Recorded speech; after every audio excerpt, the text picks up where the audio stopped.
மகாராணிகளுக்கான மகத்தான ஆன்டிக் நகைகளின் சங்கமம் AMR சுமங்கலி jewellers குகை மற்றும் 4 ரோடு சேலம்.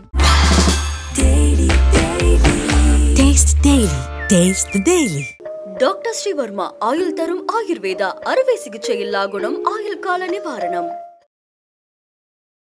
மேஷ ராசிக்காரங்களுக்கு இந்த வருடத்தில் வருகின்ற இந்த பயிற்சிகள் என்ன மாதிரியான நன்மைகளை தர காத்திருக்கிறது? அது மேஷ ராசிக்கு எப்படி அப்படின்னு கேட்டிங்கன்னா ஒரு கலப்பு பலன் தான். அதாவது நன்மையும் உண்டு தீமையும் உண்டு. ஆல்ரெடி ஏதாவது பிரச்சனையில் போய்கிட்டு இருக்கு, பஞ்சாயத்தில் போய்கிட்டு இருக்குன்னா இப்போ அந்த பஞ்சாயத்து ரொம்ப பெருசாகி சனி அடிக்கிறாரா, நான் இருக்கேன் நீ கவலைப்படாது அப்படின்னு சொல்கிறதுக்கு நம்பால் ராகு இருக்குது அப்படிங்க. அந்த மாதிரியான ஒரு அமைப்பு இந்த காலகட்டத்தில் உண்டு. 12ஆம் இடத்துல இருந்து சனி 2ஆம் வீட்டை பார்க்கிறார். ஒன்று வருமானத்தை தாமதப்படுத்துவார் அல்லது மந்தப்படுத்துவார் அல்லது அதிகப்படியான செலவுகளை கொடுப்பார். இதனால கடன் சுமை அதிகரிக்கிறதுக்கு வாய்ப்பு அதிகம்.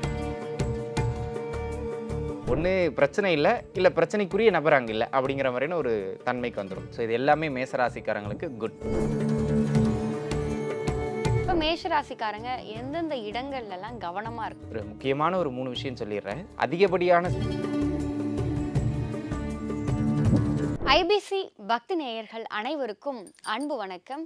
நம்ம கூட இன்னைக்கு ஜோதிடம் மற்றும் ஆன்மீகம் சார்ந்த 12 ராசிக்காரர்களுக்கும் இந்த வருடத்தில் வருகின்ற எல்லா பயிற்சிகளும் என்ன மாதிரியான நன்மைகளை தர காத்திருக்கிறது அப்படிங்கிற மாதிரியான பல விஷயங்களை பகிர்ந்து கொள்வதற்காக ஜோதிடர் யோகி ஜெயபிரகாஷ் சார் நம்ம கூட இணைந்திருக்கிறார்கள். சார் வணக்கம். வணக்கம்.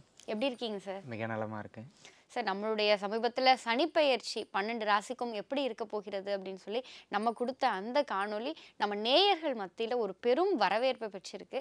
நிறைய நேயர்கள் அதனால் பயனடைஞ்சிருக்காங்க. அதனால் இந்த நேர்காணலில் இந்த வருடத்தில் வரப்போகின்ற சனிப்பெயர்ச்சி, குரு பெயர்ச்சி, ராகு கேது பெயர்ச்சி, இந்த எல்லா பயிற்சிகளும் மக்களுக்கு என்ன மாதிரியான நன்மைகளை தர காத்திருக்கிறது, 12 ராசிக்காரர்களும் எந்தெந்த இடத்துல கவனமாக இருக்கணும் அப்படிங்கிற மாதிரியான பல விஷயங்கள் பேசிடலாமா சார்? எப்போவுமே ஒரு வருடம் அப்படின்னு வந்துருச்சுன்னா காமனாக குரு பெயர்ச்சி ஆயிடுவார். ஏன்னா அவர் இயர்லி ஒன்ஸ் பயிற்சி ஆகிற ஒரு கிரகம். வருட கிரகங்கிறதே 4 பேர் தான். நீங்கள் சொன்ன மாதிரி சனி, ராகு கேதுக்கள், அடுத்ததாக குரு. இதில் ராகு கேதுக்கள் வந்து பார்த்திங்கன்னா எக்ஸாக்டாக 1.5 இயர்ஸ்க்கு ஒன்ஸ், 1.5 வருடங்களுக்கு ஒரு முறை பெயர்ச்சி ஆயிடுவாங்க. சனி பகவான் 2.25 அதிகபட்சம் 3 வருடம் வரைக்கும். அதுதான் நம்ம நடுவில் ஒரு கட்டப்பட்டு ஏறத்தாழ 2.5 ஆண்டுகள் அப்படின்னு சொல்லி சொல்கிறோம். ஆனால் இந்த 4 கிரகமுமே இந்த வருடத்தில் பெயர்ச்சி ஆகுதுங்க.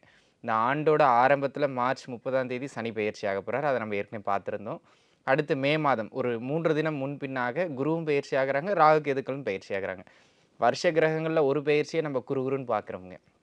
4 கிரகங்களும் பயிற்சி ஆகும்போது கிட்டத்தட்ட நீண்ட நாட்கள் ஒரு வீட்டில் வந்து இந்த கிரகங்கள் இருக்கும்போது அந்த வீட்டிலிருந்து 12 ராசிக்கும் சில நல்ல அல்லது கெட்ட தாக்கத்தை ஏற்படுத்தும். அது அவங்க ராசிக்கு எங்கே வராங்க, யாரை பார்க்குறாங்க அப்படிங்கிறத பொறுத்து மாறும். சரிங்களா? நம்ம இப்போ இந்த எபிசோடை எப்படி கொண்டு போகலாம் அப்படின்னு கேட்டிங்கன்னா, பலனா வளவலன்னு சொல்லிக்கிட்டு இருக்கிறத விட்டுட்டு எங்கே நன்மை, எங்கே கவனமாக இருக்கணும். சரிங்களா?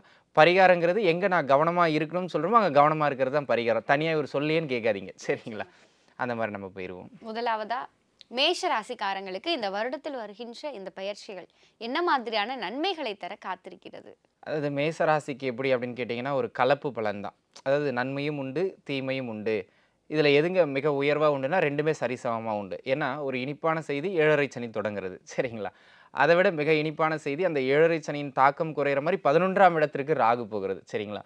7.5 சனி உள்ளே வந்துருச்சுன்னு உடனே பயப்பட வேண்டிய அவசியம் இல்லை. இப்போது மேசராசிக்காரங்களை பொறுத்த மட்டிலும் சூரியன் உச்சம் பெற ராசிங்க. எதை தொட்டாலும் எப்படி இருந்தாலும் அதை ஆளுமை செஞ்சு கொண்டு வர்ற ஒரு பக்குவம் இருக்கும் அப்படின்னு ஜோதிடம் சொல்லுது. சரிங்களா?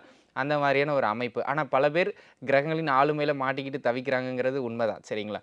இப்போ நம்ம என்ன பண்ண போகிறோம் அப்படின்னு கேட்டிங்கன்னா, முதல்ல எங்கே இவங்களுக்கு நன்மை நடக்கும் அப்படிங்கிறத முதல்ல சொல்லிடுறோம். ஏன்னா ஃபஸ்ட்டு தேனை கொடுத்துட்டு அப்புறம் மாத்திரை கொடுக்குறது தான் கரெக்டாக இருக்கும். அந்த மாதிரியான ஒரு அமைப்புகளில் மேசராசி நேயர்களுக்கு வெளியூர் பயணங்கள் ரொம்ப சூப்பராக இருக்கும். நீண்ட நாளாக ஃபாரின் போகணும் அப்படின்னு யாராவது ட்ரை பண்ணிக்கிட்டு இருக்கீங்கன்னா இப்போ கிளம்பிடலாம்.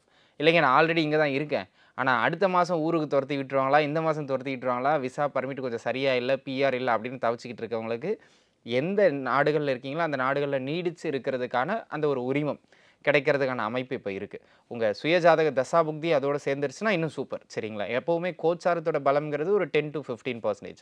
சுயஜாதகமும் சேர்ந்துருச்சுன்னா அடிச்சு தூக்கிறோம். சரிங்களா? அந்த விதத்தில் வெளிநாடு ஓடுறதுக்கு இது சிறப்பான காலகட்டம். அதை விட இன்னொரு முக்கியமான விஷயம் என்னென்னா, பர்டிகுலராக குழந்தை பாக்கியம், அதுலேயும் குறிப்பாக கரு நிற்காம மிஸ்கேரேஜ் ஆகிட்டே இருக்கிறது, இல்லை மெடிக்கல் ஆல்ரெடி நான் பார்த்துக்கிட்டு இருக்கேன் குழந்தை பாக்கியத்துக்காக அப்படின்னு மருத்துவ உதவியை பெற்றுக்கொண்டிருப்பவர்களுக்கு இந்த காலகட்டம் குழந்தை பாக்கியத்துக்கான அமைப்பு ரொம்ப பலமாக இருக்குது. சரிங்களா? அதுவும் உங்கள் சுயஜாதகத்தை எடுத்து பாருங்கள்.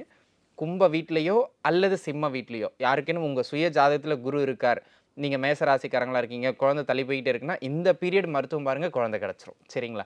ஏன்னா குரு மேலே இயற்கை பாவர்களான ராகுவும் கேதுவும் மெடிக்கலை குறிக்கிற கிரகம் ரெண்டும் அவங்க போகும்போது குழந்தையின் கார கிரகமான குரு மேலே போகும்போது குழந்தையை கொடுத்துட்டு போயிடுவாங்க மருத்துவ உதவியினால். சரிங்களா? குழந்தை பாக்கியத்துக்கு மிக சிறப்பான காலகட்டம். 7.5 சனியில் 1008 விரயங்கள் இருந்தாலும், நம்ம கையை மீறி செலவுகள் போனாலும், கடன் வாங்கி செலவு பண்ணுறதுங்கிறது வேறு விஷயம், நான் சம்பாதிக்கிறது மட்டுமே செலவாகுதுங்கிறது வேறு விஷயம். இது வந்து தவறு தான், இருந்தாலும் இது ஒரு சேஃப்டி. ஏன்னா நம்ம கையை மீறி செலவு போகலை. 12ஆம் இடத்துல இருக்கிற சனி என்ன விரயத்தை கொடுத்தாலும் அதை ஈடுகட்டுற விதமாக 11ல் இருக்கிற ராகு வருமானத்தை கொடுத்துருவார். சரிங்களா? சனி அடிக்கிறாரா, நான் இருக்கேன் நீ கவலைப்படாத அப்படின்னு சொல்கிறதுக்கு நம்மால் ராகு இருக்குது அப்படிங்க. அந்த மாதிரியான ஒரு அமைப்பு இந்த காலகட்டத்தில் உண்டு.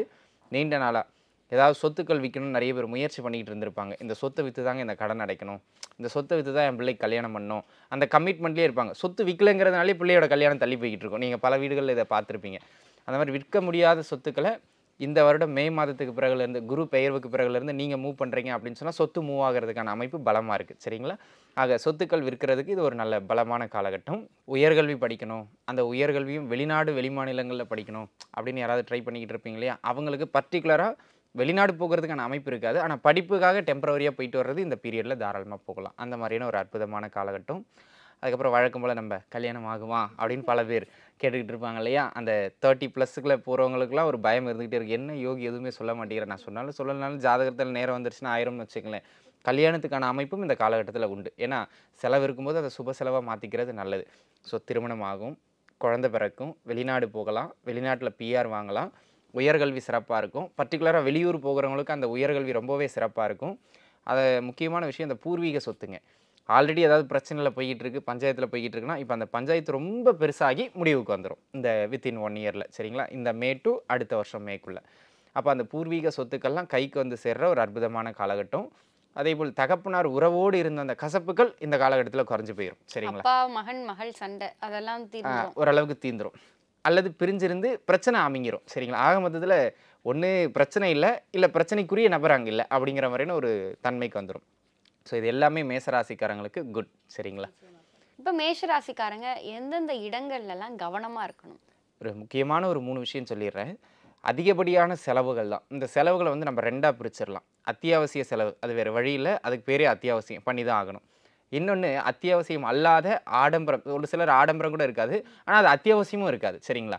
பண்ணணுமே ஆசைப்பட்டனே அப்படிங்கிறதுக்காக பண்ணிடுவாங்க. பாக்கெட்டில் இருக்குன்னா பண்ணுங்க, எனக்கு ஒன்றும் பொறாமை கிடையாது. ஆனால் கடன் வாங்கி வீடு கட்டுறது, கடன் வாங்கி பிள்ளை இங்கே பாருங்களேன், இவருக்கு வந்து அடுத்த மாதம் இஎம்ஐ கட்டுறதுக்கே டைட்டாக இருக்கும். இவர் 50,000 ரூபா கடன் வாங்கி பிள்ளைக்கு பர்த்டே ஃபங்க்ஷன் செலிப்ரேட் பண்ணுவார். யாராவது கேட்டாங்களா? சிம்பிளாக சாக்லேட்டை கொடுத்துட்டு முடிச்சு விடலாம். அதனால் அந்த ஆடம்பரத்தை நோக்கி தன்னுடைய வாழ்வாதாரத்தை இழந்துருவாங்க. வருமானத்தை தாண்டிய செலவுகள் போகும்போது அது கடனை அதிகப்படுத்திக்கிட்டே இருக்கும். ஏன்னா 12ஆம் இடத்துல இருந்து சனி 2ஆம் வீட்டை பார்க்கிறார். ஒன்று வருமானத்தை தாமதப்படுத்துவார் அல்லது மந்தப்படுத்துவார், அல்லது அதிகப்படியான செலவுகளை கொடுப்பார். இதனால் கடன் சுமை அதிகரிக்கிறதுக்கு வாய்ப்பு அதிகம். அதை ரொம்ப கவனமாக பார்த்துக்க வேண்டியது அவசியம். 2வது, இது வெளிநாடுகளில் இருக்கிறவங்கள பெரிதாக பாதிக்கிறது கிடையாது. ஆனால் பூர்வீகம் சொந்த ஊரில் இருக்கிறவங்க தொழில் பண்ணுறீங்க அப்படிங்கிற பட்சத்தில் முதலீட்டு ஸ்தானத்துக்கு விரயத்தில் குரு வரார், உங்கள் ராசிக்கே விரயத்தில் சனி வரார். ஸோ 11ல் இருக்கிற ராகு வருமானத்தை கொடுப்பார், அதில் மாற்று கருத்தே கிடையாது. அதுக்கு நல்லா வருதுன்னு சொல்லி நீங்கள் அதிகமாக முதலீடுகள் போட்டுக்கிட்டே இருக்கீங்க, விரைய சனியில் போய் தொழிலை நீங்கள் விரிவுபடுத்துறீங்கன்னா இந்த பிரான்ச் நல்லா ஓடிக்கிட்டு இருக்கும். புதுசாக போட்ட பிரான்ச் ஓட்டம் இல்லாமல் அது காக்கா ஓட்டிக்கிட்டு இருப்பாங்க. வருமானம் போட்ட முதலீட்டை எடுக்க முடியாமல் திணறிடுவாங்க. ஆக பொருளாதார ரீதியாக அகலக்கால் வைக்கக்கூடாது அப்படிங்கிறது இன்னொரு முக்கியமான விஷயம். உடல்நிலை அடுத்து ஹெல்த் ரிலேட்டடாக அப்பப்போ சின்ன சின்ன தொந்தரவுகள் வந்துக்கிட்டும் போய்கிட்டும் இருக்கும். சரிங்களா? கருவேப்பிலை கொத்தமல்லி மாதிரி அதை நம்ம ஒன்றும் பண்ணுறதுக்கு இல்லை. 11ல் ராகு இருக்கிறதுனால குயிக்காக மெடிசன் கிடச்சிரும். இருந்தாலும் உணவு பழக்க வழக்கங்களில் கொஞ்சம் கவனமாக இருங்க அப்படிங்கிறது ரொம்ப முக்கியமான ஒரு விஷயம். இந்த காலகட்டத்தில் முக்கியமான விஷயம் ஏதாவது பண்ணுறதா இருந்தால் எனக்கு தெரியும் அப்படிங்கிற எண்ணம் இல்லாமல் 1க்கு 2 முறை அந்த துறை சார்ந்தவங்க, இல்லை நம்ம ஏதாவது ஒரு படிப்பு நமக்கு முன்னாடி காலேஜ் படித்தவங்கள கேட்டுட்டு எது சரியாக இருக்கும் எது சரியில்லைன்னு முடிவெடுத்து பண்ணுறது நல்லது. ஏன்னா இந்த காலகட்டம் கால விரயத்தை ஏற்படுத்தும். பணம் சம்பாதிச்சிக்கலாம், உறவுகள் போனாலும் மீட்டு கொண்டு வந்துடலாம். காலத்தை நம்ம எதை பண்ணியும் ஏன்னா சிவபெருமானாலே திரும்ப வாங்க முடியாது. நம்ம என்ன பண்ணுறது சரிங்களா? அந்த மாதிரி நம்ம இப்போ என்னென்னாங்க புதுசாக ஒரு கோர்ஸ் வந்து இது படித்தா வேலை வாய்ப்புன்னு ஒருத்தர் சொல்லியிருப்பார். உள்ளே போயிடுவாங்க. 6 மாதம் கழிச்சு இது எனக்கு முடியலன்னு சொல்லிட்டு ட்ராபேக் ஆகி வந்து அடுத்த வருஷத்துலேருந்து திரும்ப வேற ஒரு படிப்பு படிப்பார். ஒரு வருஷம் டைம் வேஸ்ட் ஆயிரும், பணம் வேஸ்ட் ஆகிரும், எல்லாமே வேஸ்ட். அந்த மாதிரி எதை செய்தாலும் கொஞ்சம் நிதானமாக இது நமக்கு சரிபட்டு வருமா, ஒத்து வருமா, இந்த பிள்ளை நம்ம குடும்பத்துக்கு ஏற்றுதான்னு பார்க்குறோம் இல்லையா, அந்த மாதிரி இதெல்லாம் நமக்கு தகுமா அப்படின்னு பார்த்துட்டு பண்ணுறது நல்லது. கால விரயத்தை குறைக்கணும். ஆக பொருள் விரயம், கால விரயம், ஆரோக்கியம் இந்த 3 விஷயங்களையும் தோலை விரிவுபடுத்தாமல் இருக்கிறதுலையும் கவனம் செலுத்தினாலே போதுமானது. சரிங்களா? மேஷ ராசிக்காரங்க இந்த 4 பெயர்ச்சிகளின் போதும் எந்தெந்த இடங்கள்ல வந்து கவனமா இருக்கணும், என்ன மாதிரியான நல்ல விஷயங்கள் அவங்க வாழ்க்கையில ஏற்படும் அப்படிங்கிற பல விஷயங்கள் எங்களோட பகிர்ந்துக்கிட்டீங்க. நிச்சயமா இதை பார்க்கிற மேஷ ராசிக்காரர்கள் இதெல்லாம் நமக்கு நல்லதா இருக்கும், இதுலெல்லாம் நம்ம கவனமா இருக்கணும் அப்படிங்கிற பல புரிதல்களை அவங்களுக்கு கொடுக்கும். உங்களுடைய இந்த நேர்காணலுக்கு நன்றி சார். நன்றி. மகாராணிகளுக்கான மகத்தான ஆன்டிக் நகைகளின் சங்கமம் AMR சுமங்கலி ஜுவல்லர்ஸ் குகை மற்றும் 4 ரோடு சேலம்.